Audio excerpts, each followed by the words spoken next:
नमस्कार। आज मैं चर्चा करने वाला हूं आप लोगों से पेरेंटिंग के ऊपर। पेरेंटिंग क्या होता है? हम जो पेरेंट्स होते हैं, हमने अपने बच्चों की परवरिश कैसी की है।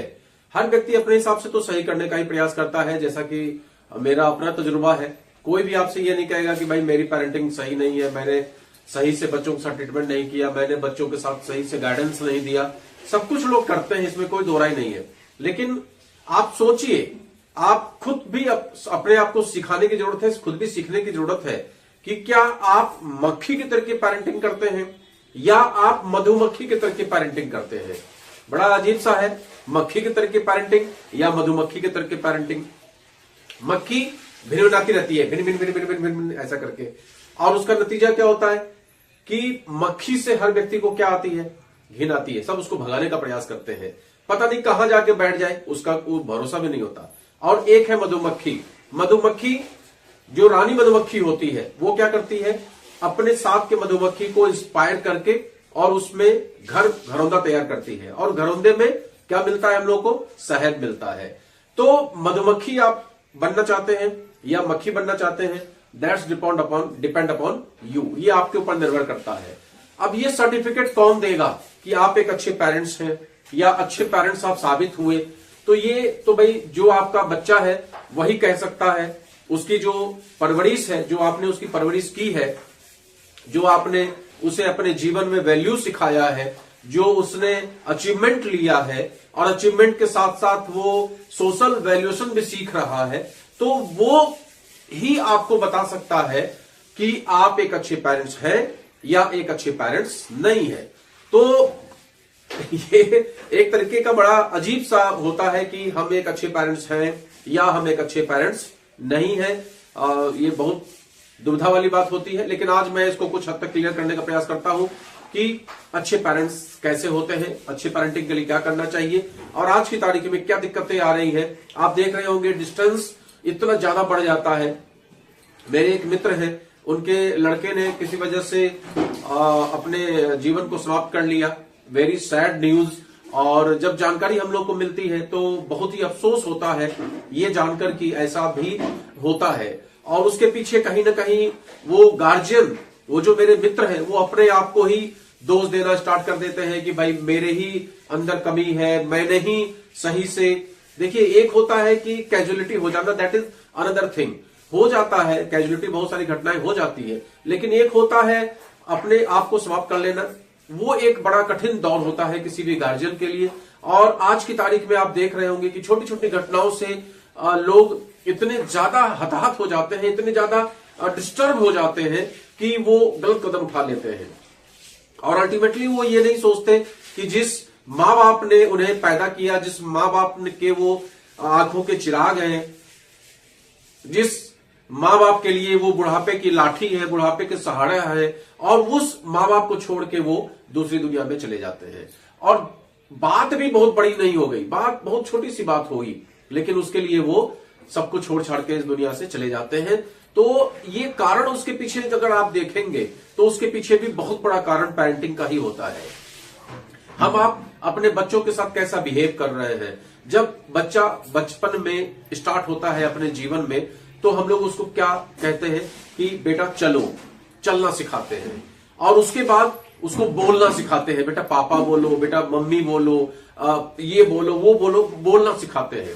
और बाद में उसको क्या समझाते हैं? चुप बैठो, चुप बैठो। क्या सिखा रहे हैं? चुप बैठो। बचपन में क्या सिखाया? जब वो पैदा हुआ उसके बाद हम क्या चाहते थे कि वो हमको पापा बोले। बड़ी खुशी मिलती है जब छोटा बेटा जो है वो पापा बोलना स्टार्ट करता है। बड़ी खुशी मिलती है जब वो मम्मी बोलना स्टार्ट करता है। और बाद में उसको क्या सिखाना स्टार्ट करते हैं? चुप बैठो, चुप रहो और बैठो। पहले क्या सिखाया? बोलो और चलो। जब वो चलता नहीं है तो उसको चलाने का प्रयास करते हैं, हाथ पकड़ के, उंगली पकड़ के चलाने का प्रयास करते हैं, इंस्पायर करके चलाने का प्रयास करते हैं, बहाने से चलाने का प्रयास करते हैं, दोनों हाथों को पकड़ के उसको लेके चलते हैं कि वो चले। क्या सिखा रहे हैं? चलना। क्या सिखा रहे हैं? बोलो, बोलना। और जैसे ही वो थोड़ा सा ग्रो कर गया, बड़ा हो गया, बोलने लगा, अब उसको क्या सिखा रहे हैं? चुप बैठो, ज्यादा मत बोलो। तो धीमे धीमे बच्चा क्या हो जाता है? आपके साथ बोलना बंद कर देता है। दुनिया में बोलेगा, आपके साथ नहीं बोलेगा। और आज की तारीख में आप देख रहे हैं कि स्थिति क्या चल रही है। सिचुएशन ये है पेरेंट्स की कि हम दो हमारे दो, और ये भी कॉन्सेप्ट आज की डेट में पुराना हो गया। ये तो हम लोग सुनते थे अपने बचपन में, आज की तारीख में हो गया है हम दो और हमारे एक।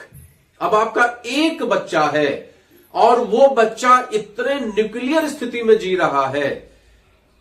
आप दोनों लोग भी, जो आज समाज चल रहा है, जो आज भौतिकता का समाज चल रहा है, उस समाज में आप दोनों पेरेंट्स, मां और बाप, पति और पत्नी पैसे के पीछे भाग रहे हैं, पैसा कमाने के लिए जद्दोजहद कर रहे हैं। और सवाल ये उठता है कि क्यों ना भागे, क्योंकि एक पति के इनकम से पूरे घर का जो काम है वो तो हो नहीं पा रहा है। ये बिल्कुल सत्य है। आज आप देखिए, हम लोग जब बचपन में थे, हम लोग जब बच्चे थे, जब स्कूल जाते थे, तो उस समय की क्या स्थिति थी और आज की तारीख में बच्चों की क्या स्थिति हो गई है। आज की तारीख में क्यों, मैंने जब अपने बच्चों को, आज मैं 45-46 साल का हूं, सोचिए कि आज से 20 साल पहले मैंने अपने बच्चों को एडमिशन कराया स्कूल में, 18-19 साल पहले, तो उस समय में भी यही स्थिति थी। किसी भी स्कूल में एडमिशन कराने के लिए पहले एक मोटा अमाउंट चाहिए, हर महीने फीस के रूप में 5,000-7,000 रुपया चाहिए। जितने फीस हम लोगों ने महीने में पे किए हैं, उतने में तो हम लोगों ने हाई स्कूल कर लिया था। शायद उतना भी खर्चा न हुआ हो, शायद उतना भी खर्चा न हुआ हो, लेकिन आज की तारीख में तो और स्थिति विकराल रूप धर ले रही है। एक छोटे से बच्चे को, जैसे ही वो 2-2.5 साल का होता है, आप उसको स्कूल में एडमिशन कराने के लिए जाते हैं तो वहां पर आपको हैवी अमाउंट चाहिए होता है, हैवी अमाउंट चाहिए होता है। स्कूल वाला ही आपको बैग देगा, स्कूल वाला ही आपको बस्ता देगा, स्कूल वाला ही किताबें देगा, स्कूल वाला ही फीस लेगा, सारा कुछ स्कूल वाला करेगा। इवन कह देता है कि आप लंच भी मत भेजिएगा, हम उसका भी इंतजाम करेंगे। आप भी खुश कि चलो भाई ये भी बवाल खत्म हुआ, लेकिन उसके बदले में आप हैवी अमाउंट पे करते हैं। अब हैवी अमाउंट पे करने के लिए आपके पास होना चाहिए। अब उस होना चाहिए के चक्कर में पति पत्नी दोनों लोग जद्दोजहद कर रहे हैं, मेहनत कर रहे हैं। सुबह निकल गए, रात में लौट के आ रहे हैं। बच्चे आया के भरोसे पल रहे हैं। देख रहे होंगे आप बहुत सारी जगहों पे, खासकर बहुत सारी जगहों पे जहां भी दोनों गार्जियन इनकम कर रहे हैं, वहां पे बच्चे पे ध्यान कौन दे रहा है? आया के भरोसे पल रहे हैं। तो संस्कार उसके कैसे आ रहे हैं? आया के भरोसे, आया के संस्कार आ रहे हैं। आप उसको टाइम ही कितना दे रहे हैं? आपके पास टाइम ही नहीं है। और अगर आप टाइम देंगे तो पैसा नहीं आएगा। अब पैसा नहीं आएगा तो भी उसकी परवरिश में दिक्कत है, और पैसा आ रहा है तो आप उसको समय नहीं दे रहे हैं, लिहाजा वो आपके वैल्यूज को नहीं सीख रहा है। ये थोड़ी सी दिक्कत आ रही है। एक कहावत है कि पूत कपूत तो क्या धन संचय, और पूत सपूत तो क्या धन संचय। अगर बेटा आपका नालायक हो गया तो आप धन लेके क्या करेंगे? क्या करेंगे संचय करके? क्योंकि उस धन को तो वो बर्बाद ही कर देगा। और अगर पूत सपूत हो गया तो भी क्या करेंगे धन संचय करके? क्योंकि उस बेटे को तो आपके धन की जरूरत ही नहीं है। तो पूत कपूत तो क्या धन संचय, और पूत सपूत तो क्या धन संचय। दोनों ही स्थिति में क्या धन संचय करेंगे? अपने आप को झांक कर देखिए कि हमने किस तरह की वैल्यूज अपने बच्चे के अंदर में दी है। क्योंकि पुराने जमाने में आप सोचिए तो न्यूक्लियर परिवार नहीं होता था। न्यूक्लियर परिवार नहीं होता था। बच्चा है, उसके पेरेंट्स हैं, साथ में उसके चाचा चाची भी रहते थे, और भाई बहन रहते थे, और उसके गार्जियंस और भी होते थे, दादा दादी साथ में रहते थे। तो ज्यादातर नाना नानी के यहां जाना होता था। तो ये सब लोग उसको सिखाते थे। भाई सिखाता था, बहनें सिखाती थी, चाचा सिखाते थे, चाची सिखाती थी। हो सकता है कि वो अपने माँ बाप से ज्यादा बात न करता हो, लेकिन इन लोगों से ज्यादा बात करके और वो काफी कुछ अपने जीवन में सीख जाता था। लेकिन आज की तारीख में क्या हो गया है? सोशल डिस्टेंसिंग हो गई है। कहने को हम लोग फेसबुक पे हर एक्टिविटी के बारे में मुझे पता है। मेरे भाई लोग क्या कर रहे हैं, कहां किस शॉप पे जाके वो शॉपिंग कर रहे हैं, किस होटल में जाके खाना खा रहे हैं, आज खाना क्या बना है। और मेरे भाइयों के अंदर में, मेरे भतीजों के अंदर में, मेरी बहनों के अंदर में क्या चल रहा है, ये सारा कुछ मुझे पता है। लेकिन बातचीत जीरो। केवल फेसबुक पे सब कुछ दिख रहा है।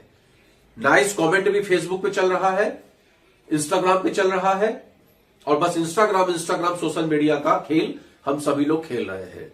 तो सोशल डिस्टेंसिंग हो गया है। अब इस सोशल डिस्टेंसिंग में जो बच्चा आपका है वो तो फुल्ली डिपेंड है आपके ऊपर, क्योंकि दो ही लोग उसके जीवन में बचे, आप और आपकी पत्नी, दो लोग, हम और अब मेरी वाइफ, बस दो लोग। अब हम दो लोग भी उसको समय नहीं दे रहे हैं क्योंकि हमारे पास समय नहीं है, हम भागा दौड़ी में लगे हुए हैं, पैसे कमाने के जद्दोजहद में लगे हुए हैं। नतीजा, बच्चे की परवरिश कैसी हो रही है, भगवान ही मालिक है। आया के भरोसे वो बच्चा कैसा डेवलप कर रहा है अपने आप को, स्कूल के भरोसे अपने आप को कैसा डेवलप कर रहा है या कर रही है, वो तो भगवान ही जानता है, तो फ्यूचर बताएगा।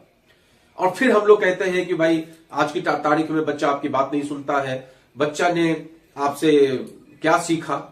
देखिए, हम आप बच्चे को सिखाना चाहते हैं, हम आप सिखाना चाहते हैं, दैट इज रॉन्ग। आप वो काम करिए जो आप चाहते हैं कि आपका बच्चा सीख जाए।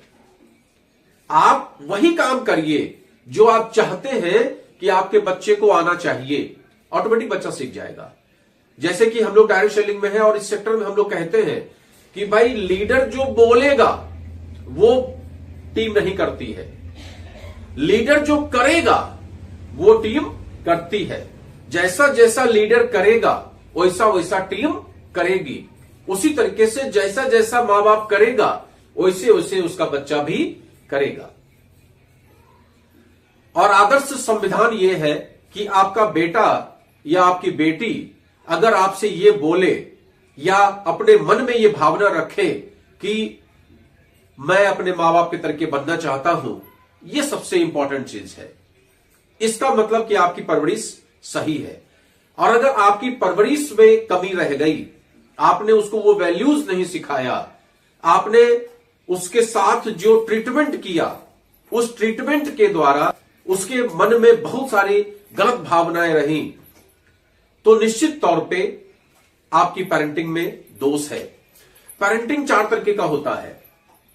इसको थोड़ा सा ब्रीफ में समझ लेते हैं कि पेरेंटिंग 4 तरीके का होता है। नंबर 1 जिसको बोलते हैं आदेशात्मक। ज्यादातर परिवार में आपने देखा होगा कि बाप ने आदेश दे दिया, बात खत्म, इसके आगे कोई सुनवाई नहीं होने वाली है। पिता ने आदेश पारित कर दिया, उसके आगे कोई सुनवाई नहीं होने वाली है। जो आप बोलेंगे वही आपकी पत्नी ने करना है, वही आपके बच्चों ने करना है। यह आदेशात्मक परिवार होता है। इस परिवार में ज्यादातर विघटन की स्थिति आती है, ज्यादातर डिक्टेटरशिप की बू आती है कि बाप ने कह दिया तो दैट इज एनफ, अब उसके सिवा कोई सुनवाई नहीं होने वाली है। तुम खेलने जाओगे तो तुम खेलने जाओगे, और तुम खेलने नहीं जाओगे तो तुम खेलने नहीं जाओगे, तुम खाओगे तो तुम खाओगे, तुम नहीं खाओगे तो तुम नहीं खाओगे। फलाने स्कूल में ही तुम्हारा एडमिशन होना है तो होना है, उसमें कोई सुनवाई वाली बात नहीं है। दैट इज आदेशात्मक परिवार। दूसरा एक परिवार होता है जिसमें कि डेमोक्रेटिक व्यवस्था होती है। डेमोक्रेटिक व्यवस्था में क्या होता है, पति पत्नी बैठते हैं, बच्चे भी साथ में बैठते हैं और आपस में डिस्कस करते हैं what to do and what to not do. क्या हमें करना चाहिए और क्या हमें नहीं करना चाहिए। अगर आपके बच्चे के अंदर में कोई भावना है तो यू मस्ट इंस्पायर कि वो आपसे बोले। अगर वो आपसे बोलता है, आप उसको इस तरह से प्रेरित करते हैं कि वो अपनी भावनाओं को आपके साथ व्यक्त कर सके, तो आपका परिवार जो है वो डेमोक्रेटिक परिवार कहलाएगा। और उस बच्चे के अंदर में एक भावना जागेगी कि नहीं, हम जो बोल रहे हैं उसका भी कुछ कद्र है, मेरे बातों का भी इंपॉर्टेंस है। वो जो डिस्कशन वाला पार्ट होता है, वहां से एक निचोड़ निकल के आता है कि उसको भविष्य में क्या करना है या परिवार में क्या होना है। जैसे कि एग्जांपल के लिए आप मान लीजिए कि कुछ आप परचेस करने जा रहे हैं, आपने दिमाग में सोचा कि मुझे एलईडी परचेस करना है। नाउ गेट टुगेदर, बैठ जाइए चारों लोग, 3 लोग हैं, 3 लोग बैठिए और आपस में डिस्कस करिए। बच्चे से कहिए कि बेटा तुम्हारे हिसाब से क्या लगता है, तुम्हें क्या करना चाहिए। मेरे पास भाई इतने का बजट है, 50,000 का बजट है, बताओ इसमें क्या करना है। अब आपकी पत्नी भी उसमें इन्वॉल्व है, आपका बेटा भी इन्वॉल्व है, और उस इन्वॉल्वमेंट में आप भी इन्वॉल्व हैं, और वो लोग जो डिसीजन दे रहे हैं, अगर आपको लगता है कि ये डिसीजन सही है तो उनको आप प्रेरित करिए कि नहीं ठीक है, ये बात आप सही कह रहे हो, चलो ऐसे ही कर लेते हैं।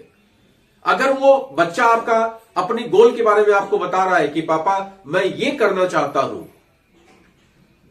और आपस में हम लोग डिस्कस करते हैं कि नहीं ठीक है, ये जो लड़का कह रहा है इसके अंदर में ये भावना है, तो ठीक है, अच्छी बात है, इसको ये करना चाहिए, तो इसको बोलते हैं डेमोक्रेटिक परिवार। पहला हमने आपको बताया आदेशात्मक परिवार, जहां पर कोई पूछ नहीं होती है, बाप के मन में जो आएगा वो करेगा, दैट इज आदेशात्मक। दूसरा डेमोक्रेटिक परिवार। तीसरा है परमिसिबल परिवार, जो बच्चा चाह रहा है वो कर रहा है, आपस में कोई डिस्कशन नहीं है। बच्चे ने कहा मुझे मोबाइल चाहिए, ये पकड़ो।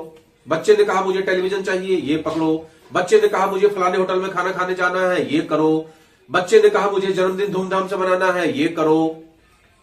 कोई मनाही नहीं है। तो ऐसे में क्या होता है, बच्चे को यही पता नहीं चलता कि उसके लिए क्या सही है और क्या गलत है।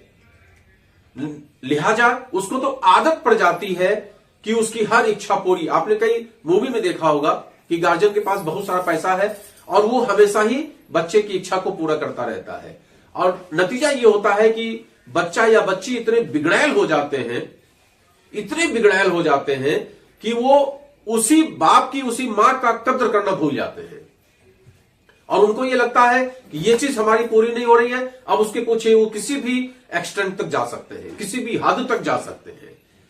तो ये स्थिति तब आती है जब आप बच्चे की हर इच्छा को फुलफिल करने के लिए जी जान लगा देते हो। That is wrong. लेकिन एक चीज और आपको बता दें कि अकॉर्डिंग टू मी, मैं जैसा समझता हूं वैसा मैं आपको बता रहा हूं कि अगर आप अपने बच्चे के या बच्ची के हर इच्छा को पूरा कर रहे हैं तो आपका बच्चा बिगड़ैल बनने वाला है। उसको अच्छे और बुरे में फर्क करना हमें सिखाना पड़ेगा। आजकल आप देखते होंगे, इसी कड़ी में आपको बता दें, आजकल आप देखते होंगे कि जब छोटे बच्चे होते हैं, जनरली माँ बाप क्या करते हैं, बच्चे को मोबाइल पहले पकड़ा देते हैं, ये पकड़ो मोबाइल देखो, उसमें लगा दिया कार्टून, बढ़िया कार्टून बच्चा देख रहा है और बहुत सुकून से माँ बाप अपने काम में लगे हुए हैं। जहां जाना है वहां चले भी गए, मोबाइल बच्चा देख रहा है। कोई आ गया बातचीत करने के लिए तो बच्चे को मोबाइल पकड़ा दिया, वो अपना बेड पे लेटा हुआ मोबाइल देख रहा है और अपना बातचीत कर रहे हैं।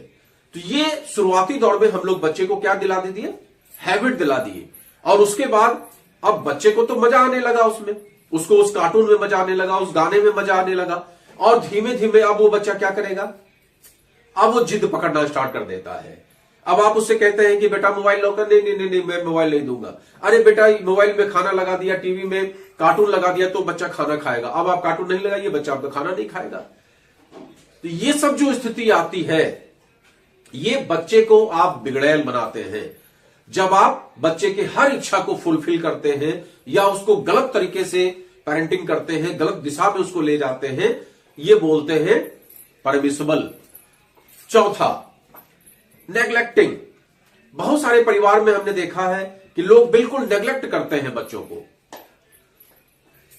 उसको कर क्या रहा है मतलब नहीं है, टाइम ही नहीं है या मतलब नहीं है, बच्चा कहां जा रहा है कोई मतलब नहीं है, किस किस से मिल रहा है कोई मतलब नहीं है, क्या खेल रहा है मतलब नहीं है, मोबाइल में क्या देख रहा है मतलब नहीं है,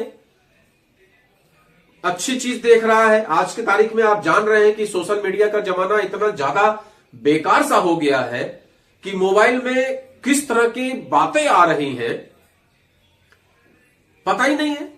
अश्लील चीज देख रहा है कि अच्छी चीज देख रहा है पता ही नहीं है। हंसी मजाक में भी इतनी गंदी बातें होने लगी हैं जिसकी कोई सीमा नहीं है। अब आपका छोटा सा बच्चा और वो चीज देख रहा है तो उसके दिमाग में तो वही सब चल रहा है, पता ही नहीं है।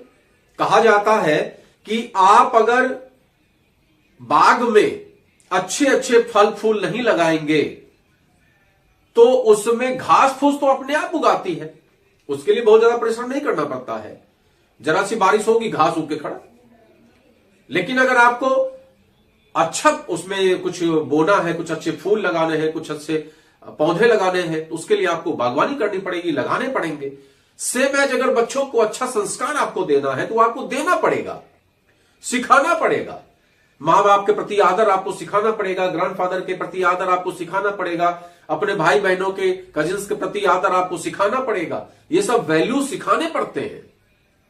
मोबाइल का इस्तेमाल किस हद तक करना है, किस हद तक नहीं करना है, यह आपको सिखाना पड़ेगा। और अगर आप ये सब चीज नहीं सिखाएंगे, आप नेग्लेक्ट करेंगे, नतीजा क्या होगा? बच्चा आपका बिगड़ेगा, गलत संगति में जाएगा, क्योंकि उसके दिमाग में घास फूस पैदा हो रहा है। आप उसको अच्छे संस्कार आप नहीं दे रहे हैं। तो ये 4 कैटेगरी के बेसिकली परिवार में लोग होते हैं। तो मुझे ऐसा लगता है, पहला हमने आपसे बताया आदेशात्मक, ऑथेंटिकेटेड, दूसरा डेमोक्रेटिक, तीसरा परमिसिबल और चौथा नेग्लेक्टिबल। तो इन चारों में आपको भी सुन के ऐसा लग रहा होगा, आप खुद में जज कर लीजिएगा कि आप किस तरीके के पेरेंट्स हैं, ये तो आप जज करेंगे। लेकिन अगर आप चारों को न्यूट्रल भाव से देखेंगे तो आपको भी ऐसा फील होगा कि जो डेमोक्रेटिक परिवार होता है, जिसमें मां बाप बच्चे साथ में बैठ के डिस्कस करते हैं, किसी भी चीज के बारे में, खाना भी बनना है तो चारों लोग मिलकर डिस्कस कर रहे हैं या तीनों लोग मिलकर डिस्कस कर रहे हैं, वो परिवार मेरे हिसाब से सबसे बेस्ट परिवार है। अगर आपके बच्चों को यह पता हो कि अगर मेरे अंदर ये भावना है तो मेरे मां बाप उसकी कद्र करेंगे और अपनी भावना को एक्सप्रेस करते हैं, और आपको लगता है कि आपको उसको स्वीकार करना चाहिए, दैट इज डेमोक्रेटिक। तो मेरे हिसाब से तो ऐसा लगता है कि अगर आप आदेशात्मक परिवार है, बस गार्जियन की बात चलती है, बाकी सब बेकार, तो वो परिवार भी सही नहीं है। और अपने बच्चे की हर इच्छा को आप फुलफिल कर दे रहे हैं, वो परिवार भी सही नहीं है। और अगर बच्चे को नेग्लेक्ट ही आप कर दे रहे हैं तो वो तो सबसे गलत है। तो सबसे अच्छा परिवार हमारे हिसाब से डेमोक्रेटिक परिवार है, जिस परिवार में सब लोग बैठ के डिस्कस करें कि क्या करना चाहिए और क्या नहीं करना चाहिए। नेक्स्ट, बच्चों को हमेशा आजादी हमको देना चाहिए कि वो क्या चाहते हैं। आपने बच्चों को एडमिशन के समय एडमिशन कराया, उस समय बच्चों को नहीं पता होता है कि अच्छा क्या है, बुरा क्या है, किस स्कूल में जाना चाहिए, ये बच्चों को नहीं पता होता। ये तो आप पर निर्भर करता है। अब आप जब बच्चों को एडमिशन करा दिए, जब एक बच्चा स्कूल में जाने लगता है, अपने दोस्तों से घुलने मिलने लगता है, टीचर के साथ घुलने मिलने लगता है, अच्छे स्कूल में जाने लगता है, पढ़ने लिखने लगता है, अब उसके साथ आप डिस्कस करते हैं। डिस्कस करते करते समय गुजरता चला जाता है, समय गुजरता चला जाता है, फिर बच्चा आपका हाई स्कूल इंटर कर जाता है, 11th 12th, फिर आप डिस्कस करते हैं उसके साथ। सबसे पहले तो हाई स्कूल में ही आता है कि भाई हमको साइंस लेना है, कॉमर्स लेना है, आर्ट्स लेना है।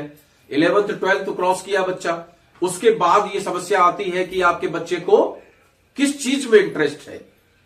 ये जब उससे आप शुरुआती दौर से डिस्कस करते हुए आगे बढ़ेंगे, अपने विचार को उसके ऊपर थोपेंगे नहीं, जैसा कि अभी हम लोगों ने डिस्कस किया आदेशात्मक, तो उस तरीके के गार्जियन अगर आप नहीं होंगे तो बच्चा आपके साथ डिस्कस करेगा कि पापा मुझे जो है साइंस में ज्यादा रुचि नहीं है, मुझे आर्ट्स में ज्यादा रुचि है, मुझे आर्ट्स में ज्यादा रुचि नहीं है, मुझे कॉमर्स में ज्यादा रुचि है।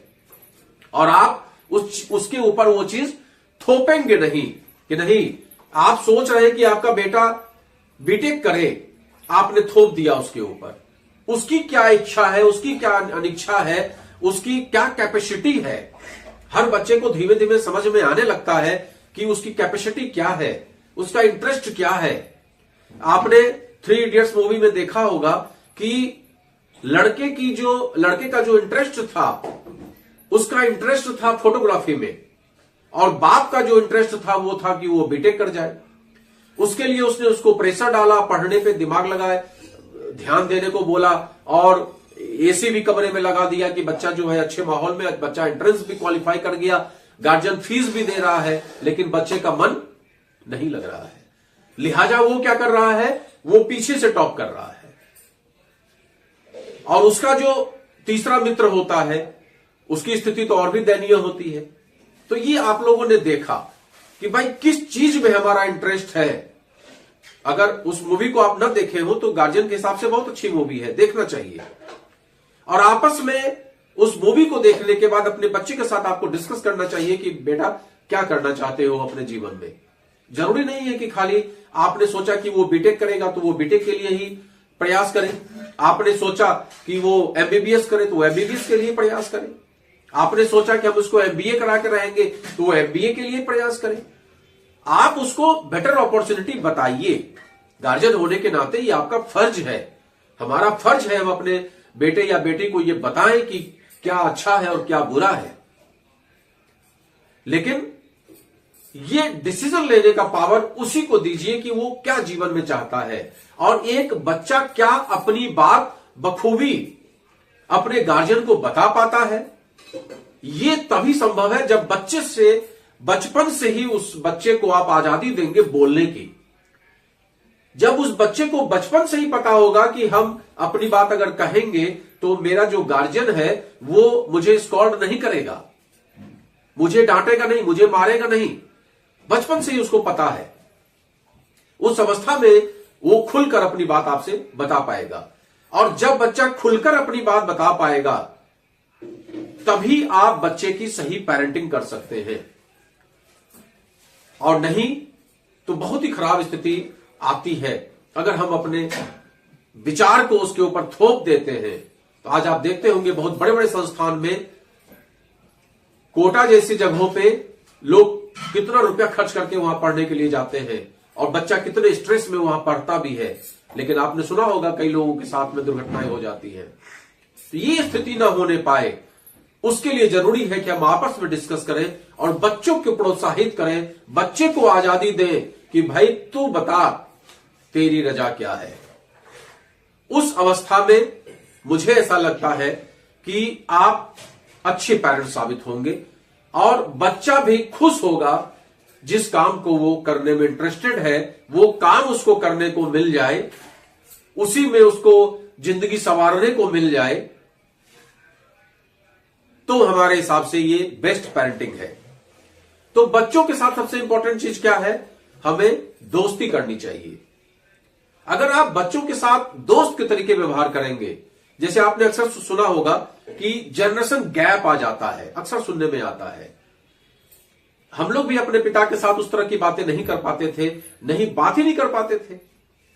बाबूजी घर के अंदर, हम लोग चुपचाप अपने, उस समय में जो बच्चा होता है उसका दो रूप देखने में आता है। जब बाप घर में नहीं है तो उछल कूद मचा रहा है, डांस कर रहा है, पढ़ भी रहा है, बहुत कुछ कर रहा है, बहुत सारी एक्टिविटी कर रहा है। जैसे बाप घर के अंदर एंट्री किया वैसे ही उसका रूप चेंज हो गया, बस किताब का पन्ना खोल के पलट रहा है।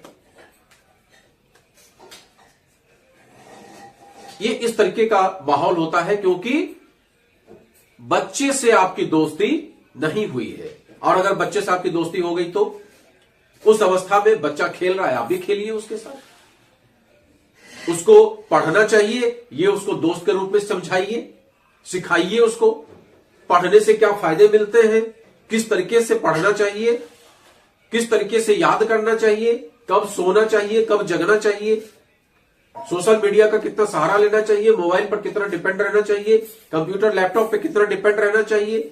ये सब सिखाना किसका काम है, एक गार्जियन का काम है। और ये जो डिस्टेंस धीमे धीमे बढ़ता चला जाता है उसका इंपैक्ट बच्चे के जीवन पे बहुत ज्यादा आता है। नेक्स्ट सबसे इंपॉर्टेंट चीज है, बच्चे को बचपन से ही बजट सिखाइए। आपकी जो इनकम है, मे बी इनकम कम हो सकती है, मे बी आप मीडियम क्लास में हो सकते हैं, मे बी आप हायर क्लास में हो सकते हैं, लेकिन हर स्थिति में आपको अपने बच्चे को बजट सिखाना चाहिए क्योंकि आने वाला उसका समय कैसा है ये परमात्मा जानता है, गॉड नोज, हम आप नहीं जानते हैं। इसलिए उसको बजट सिखाना चाहिए। और जैसा कि हमने आपको बताया कि उसके हर इच्छा को पूरा कर देना ये धर्म नहीं है पेरेंट्स का। कहा जाता है कि दिल पर पत्थर रखकर ना बोलने की आदत डालिए। अगर आप बच्चे को ना बोलेंगे तो बच्चा धीमे धीमे उसको एक्सेप्ट करता है। जैसे कि एक छोटा सा एग्जांपल आपको बताते हैं सुधा मूर्ति जी का, बहुत ही फेमस स्टोरी है। आपको पता ही है कि उनके पास पैसे की कोई दिक्कत नहीं थी, लेकिन उनका लड़का जब जन्मदिन मनाने की बात करता है और बोलता है कि मम्मी मुझे 50,000 रुपया चाहिए, मैं अपने दोस्तों की पार्टी फलाने जगह पे बहुत शानदार ढंग से करना चाहता हूं, तो मम्मी उसकी बोलती है कि अपने जितने भी दोस्त तुम बुलाना चाहते हो 10, 20, 25 उनको घर पे बुला लो, एक एक समोसा और कोल्ड ड्रिंक कर देंगे। बच्चा उनका नाराज होता है, 2 दिन तक उनसे बात नहीं करता है, लेकिन तीसरे दिन आकर कॉम्प्रोमाइज करता है और बोलता है कि मम्मी अगर हो सके तो समोसा कोल्ड ड्रिंक के साथ एक काला जाम भी कर देना, एक रसगुल्ला भी कर देना। तो मम्मी मान जाती है और सभी दोस्तों को इनवाइट करके वो घर पे बुलाता है और बुलाने के बाद अच्छी पार्टी, सबको समोसा कोल्ड ड्रिंक और रसगुल्ले खिलाता है। सभी दोस्त उसकी खुश खुश चले जाते हैं। अब उसके बाद सुधा मूर्ति जी बच्चे से कहती है कि भाई इस टोटल जो अभी खर्च हुआ ये पूरे 5,000 हुआ और तुम मुझसे मांग रहे थे 50,000, तो ये पकड़ो 45,000।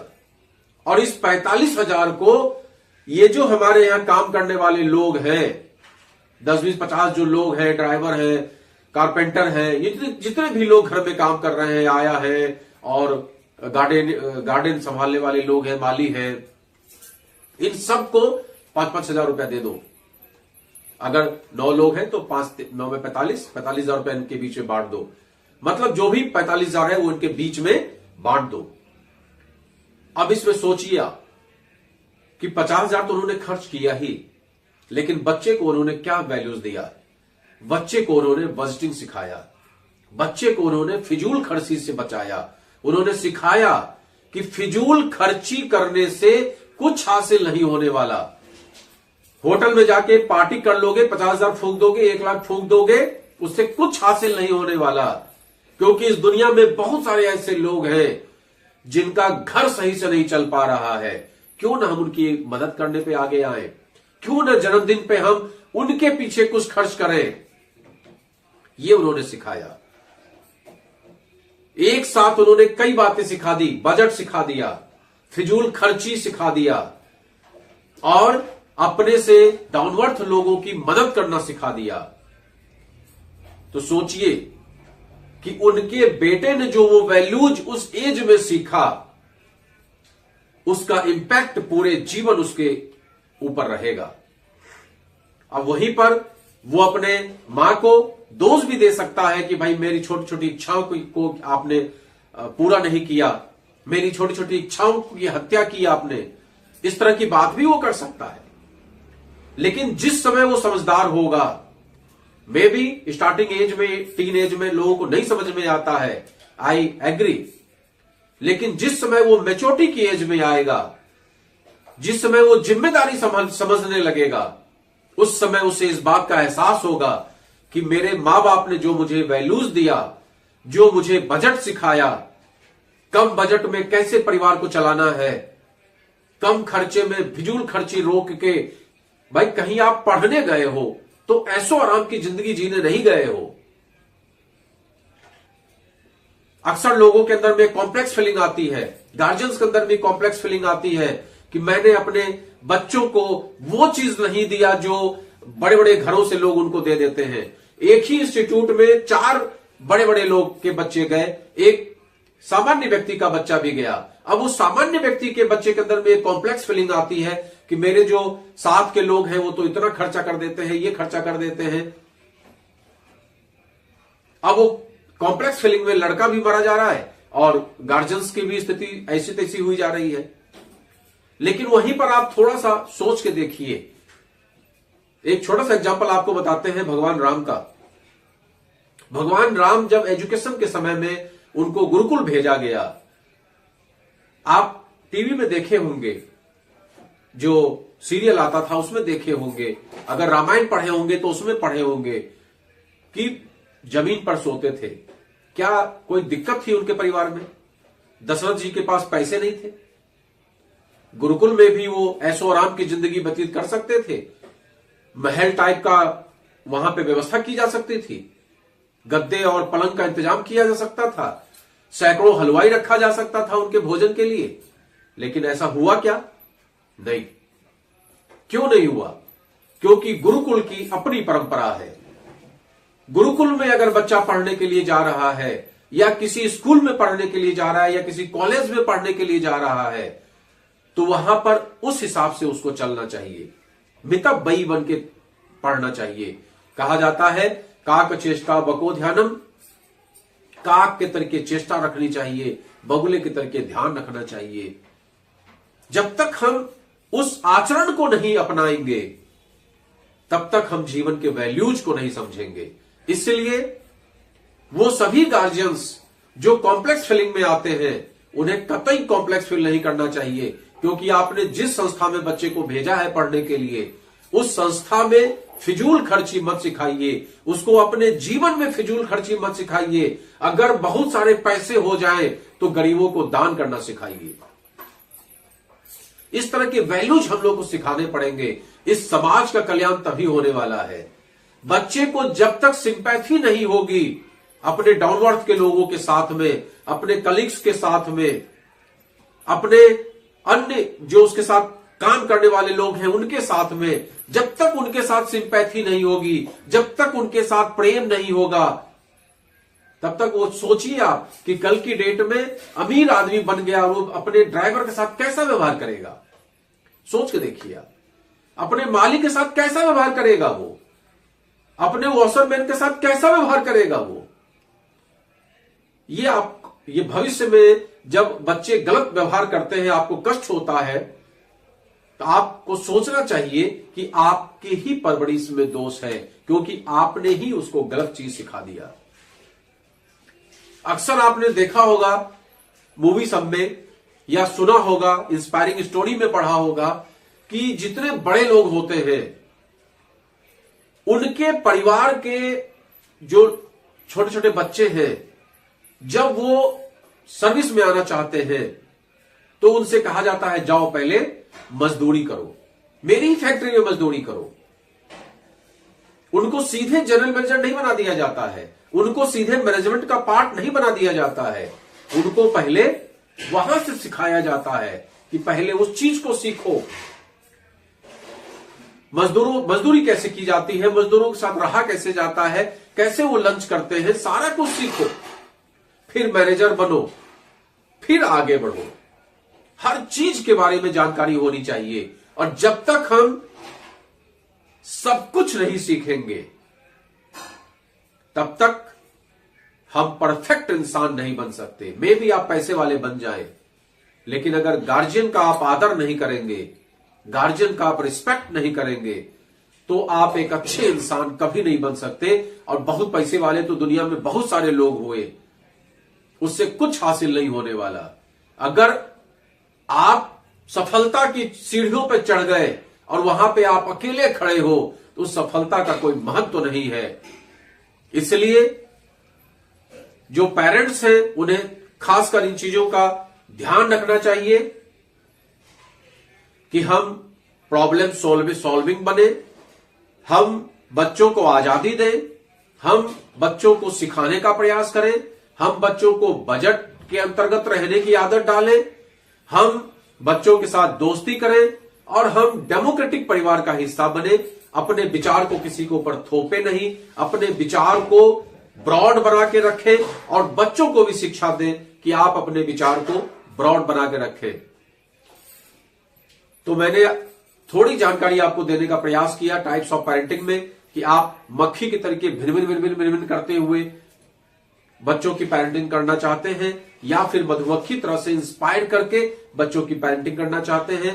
डिपेंड आपके ऊपर करता है। आपका परिवार है, आपके बच्चे हैं, आपकी वाइफ है, आपके गार्जियंस हैं। ये आप सोचो कि आपको कैसा करना चाहिए। जैसा आपके गार्जियन ने किया, अगर आपको वो अच्छा नहीं लगता है तो क्या अच्छा लगता है, किस तरीके से करना है। और अगर मेरी बात मानते हैं तो डेमोक्रेटिक व्यवस्था रखिए, बच्चों के साथ दोस्ती यारी की बातें करिए, बच्चों को हर वो चीज सिखाने का प्रयास करिए जो उनके जीवन में काम आने वाला है। क्योंकि बहुत सारे गार्जियन आज भी बच्चों के साथ शर्माते रह जाते हैं और बच्चों को गाइड करने के लिए उनके दूसरे मित्र आ जाते हैं जो ऊट पटांग बातें उनके दिमाग में भर देते हैं और बच्चा गलत दिशा में चला जाता है। अगर वहीं पर हम फ्रैंकली बच्चों के साथ स्पीकिंग करके अच्छी बातें सिखा दें, अच्छी बातें सिखा दें, सभी बातें जो जीवन के लिए आवश्यक है, शादीशुदा से लेकर और अनमैरिड तक जो भी बातें हैं, अगर हम बच्चों को वेल ट्रेंड कर दें, अगर हम बच्चों को हर चीज के बारे में एजुकेशन दे दें, कैसे लोगों से व्यवहार करना चाहिए, कैसे पत्नी के साथ व्यवहार करना चाहिए, किस तरीके का ज्ञान लेना चाहिए, किस तरीके से आचरण करना चाहिए, समाज में किस तरीके से आचरण करना चाहिए, अगर हम A to Z ज्ञान देंगे तो निश्चित तौर पे आपको अपने बच्चों से निराश नहीं होना पड़ेगा, ऐसा मेरा मानना है।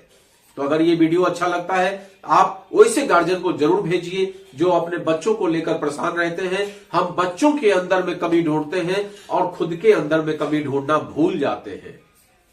सबसे पहले अपने अंदर कमी ढूंढिए कि क्या ऐसी कमी मेरे अंदर रह गई जिसकी वजह से मेरा बच्चा मेरे से कट के रह रहा है, या मेरा बच्चा मेरी बात नहीं मानता है, या मेरा बच्चा गलत स्टेप उठा रहा है। कहीं ना कहीं उसके लिए दोषी आप हैं। तो सबसे पहले अपने अंदर ढूंढने का प्रयास करिए, अपने अंदर खोजने का प्रयास करिए कि क्या ऐसी कमी रह गई है। तो अगर ये वीडियो अच्छा लगा है तो लोगों को लाइक शेयर जरूर करिए। नमस्कार।